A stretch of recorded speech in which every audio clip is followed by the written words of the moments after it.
ce geste de toi viendra mon secours.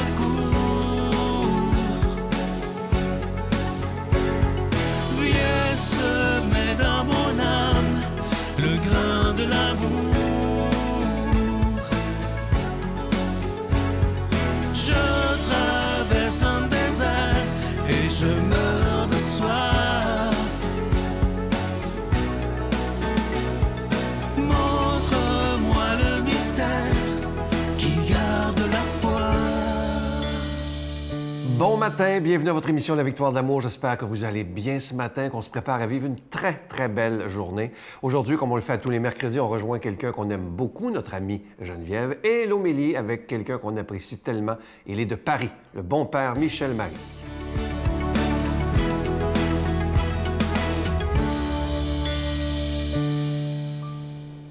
Bon mercredi! J'espère que vous allez bien chez vous. Aujourd'hui, ça fait souvent que je vous en parle, mais c'est tellement... Vous avez toujours tellement des beaux commentaires aussi quand j'en parle que je n'hésite plus. La gratitude, le bonheur de dire merci, ça nous fait ouvrir les yeux sur l'abondance. C'est Saint-Augustin, une belle citation de lui qui dit « Le bonheur, c'est de continuer de désirer ce que l'on possède déjà. » Mais là, je me suis posé la question avec vous, comment on fait pour continuer de désirer quelque chose qu'on a déjà? Comment on fait? Bien, en regardant et en disant merci. La gratitude, ça nous fait apprécier la vie, apprécier ce qu'on a. Et je pense sincèrement que le bonheur, c'est un prérequis à l'abondance. C'est pas de « Ah, quand je vais être dans l'abondance, là, je vais être heureux. » Soyons heureux avec ce que l'on a et l'abondance, on va l'attirer. C'est comme ça, le bonheur avec le bon Dieu. Quand on dit merci, on dirait qu'il en rajoute.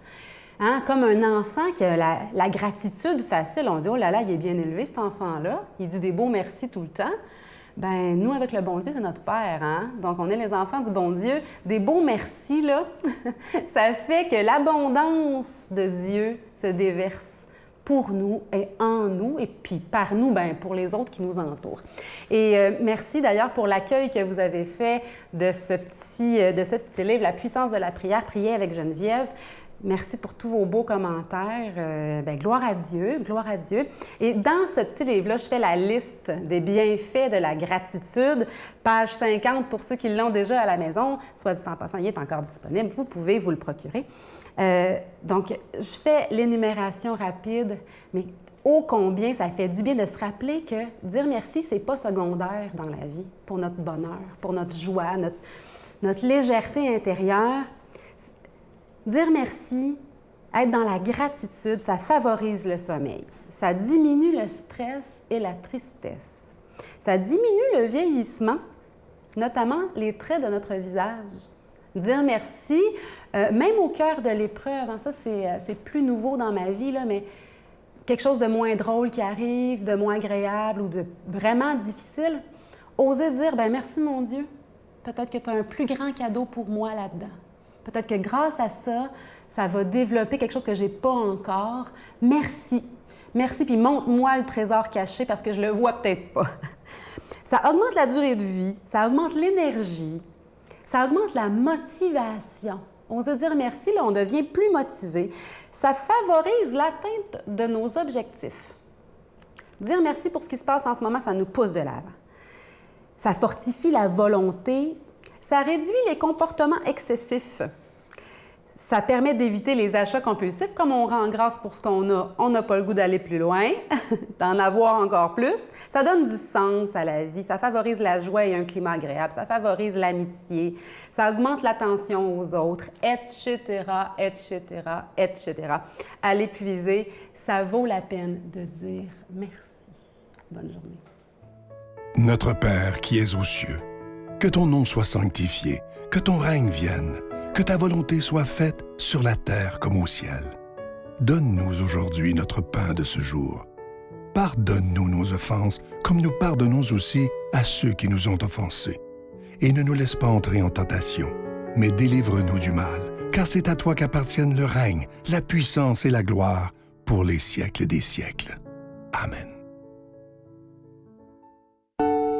Je continuerai à croire, même si tout le monde perd espoir. Je continuerai à aimer, même si les autres parlent de haine. Je continuerai à construire, même si les autres détruisent. Je continuerai à parler de paix, même au milieu d'une guerre. Je dessinerai des sourires sur des visages en larmes et je tendrai les bras à ceux qui se sentent épuisés. Oui, je continuerai à croire. Encore une fois, je vous parle de mon tout nouveau livre qui s'intitule « Les anges tels que présentés dans la Bible ». Il est tout nouveau, tout chaud. J'y ai mis tout mon cœur et je suis certain qu'il va vous plaire. Vous allez surtout apprendre beaucoup de choses parce que vous savez qu'il y a eu des centaines de livres qui ont été écrits sur les anges et parfois on se dit c'est tellement ésotérique, on ne sait pas où ils ont pris ça. Mais vous savez que les anges, la source historique, c'est vraiment dans la Bible. C'est pas ailleurs, là. C'est vraiment dans la Bible. Alors, vous allez apprendre beaucoup de choses. Il est très facile à lire, évidemment. Vous connaissez mon style. Et comme je vous disais, il est écrit en gros caractères. Vous le recevrez avec un don de 25 et si vous en voulez deux, avec un don de 40 Je vous donne l'adresse. La Victoire de l'amour, case postale 120, succursale Boucherville à Boucherville. Le J4B 5E6, je vous la redonne. La Victoire de l'amour, case postale 120, succursale Boucherville à Boucherville. Le J4B 5E6, également par téléphone, par carte de crédit du lundi au vendredi, de 8h30 à 16h30 dans le 514-523-4433, 523-4433 ou sans frais le 1-888-811-9291, 1-888-811-9291 et aussi sur notre site Internet qui est une façon très rapide, sécuritaire et efficace de faire votre don. C'est le www.lavictoiredelamour.org. Et je vous rappelle, le cadeau du mois d'octobre, Les anges tels que présentés dans la Bible, c'est mon tout nouveau livre et je vous rappelle qu'il est très, très facile à lire. Merci de tout cœur de ce que vous ferez pour la Victoire de l'amour parce que vous savez que sans vous, cette émission, elle n'existerait pas. Merci d'être des protecteurs de la foi, comme je vous dis souvent, mais aussi et surtout des défenseurs de la foi.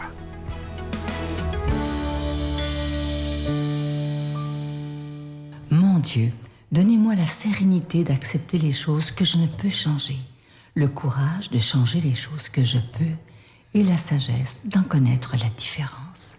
Amen.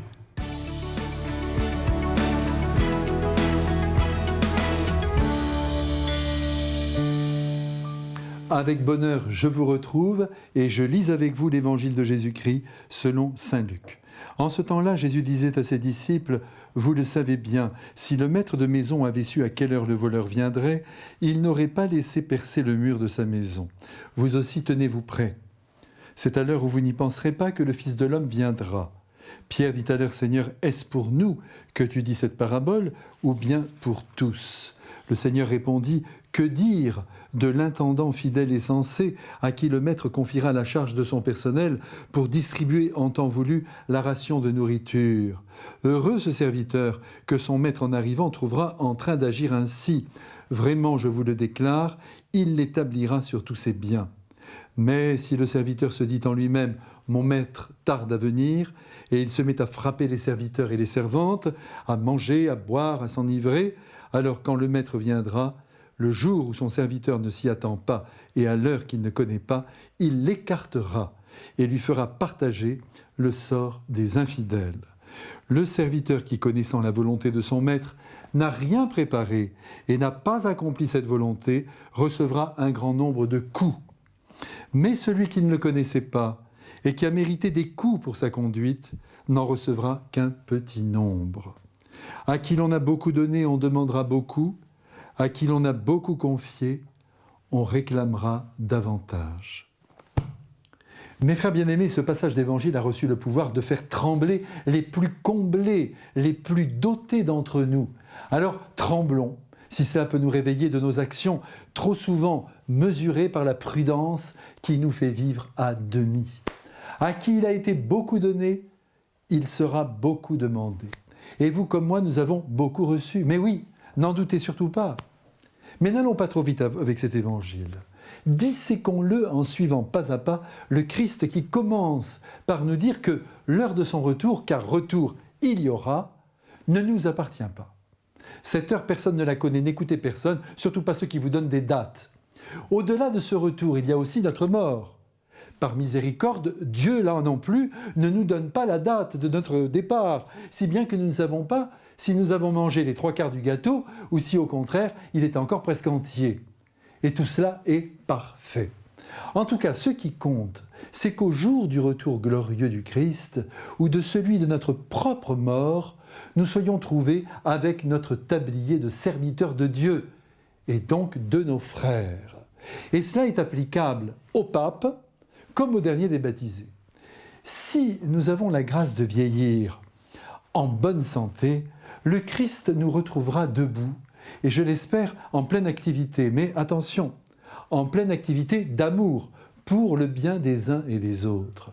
Et si nous sommes malades, alités, souffrants, crucifiés moralement, à l'idée de laisser la terre et tout ce que nous aimons, le Christ nous trouvera aussi en pleine activité, faisant travailler les vertus de courage, d'endurance, de patience. Et cet effort sera encore de l'amour pur, rejaillissant mystérieusement sur toute l'humanité. Chacun de nous a reçu une responsabilité de la part de Dieu, à savoir la responsabilité d'estimer, de valoriser, de faire grandir et de rendre heureux les êtres qui nous sont donnés de rencontrer. Et chacun à sa mesure, le président de la République à la mesure d'un pays, le prêtre à la mesure de son ministère et des âmes qui lui sont confiées, le père et la mère de famille à la mesure de leurs enfants, les grands-parents à la mesure de leurs petits-enfants, le médecin à la mesure de ses patients, l'artiste à la mesure de son œuvre, et nous pouvons continuer à l'infini cette liste.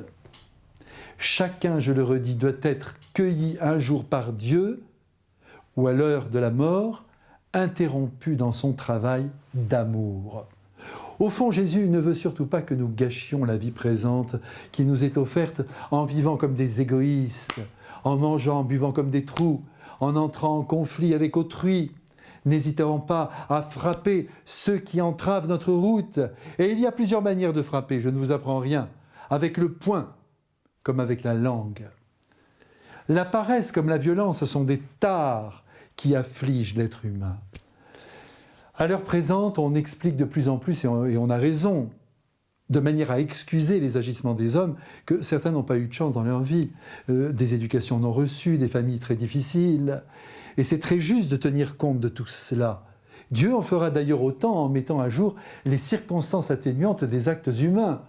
Cependant, il est bon aussi de temps en temps d'être secoué par le Christ, qui dénonce le laisser-aller et les abus. Le malheur n'a pas tous les droits et n'excuse pas tout. Il pourrait bien nous réveiller, notre Seigneur, ça serait formidable. Allez, ne perdons pas une seconde pour accomplir notre travail d'amour, qui tous les jours, croyez-moi, est béni par le Père, le Fils et le Saint-Esprit. Amen.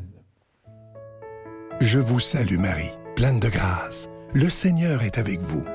Vous êtes bénie entre toutes les femmes, et Jésus, le fruit de vos entrailles, est béni. Sainte Marie, Mère de Dieu, priez pour nous pécheurs, maintenant et à l'heure de notre mort. Amen. Je vous laisse avec un très beau texte qui dit ceci. « Surveille tes pensées, car ils deviennent tes mots. Surveille tes mots, car ils deviennent tes actes. Surveille tes actes, car ils deviennent tes habitudes. Surveille tes habitudes, car elles deviennent tes valeurs. Surveille tes valeurs, car elles deviennent ta personnalité.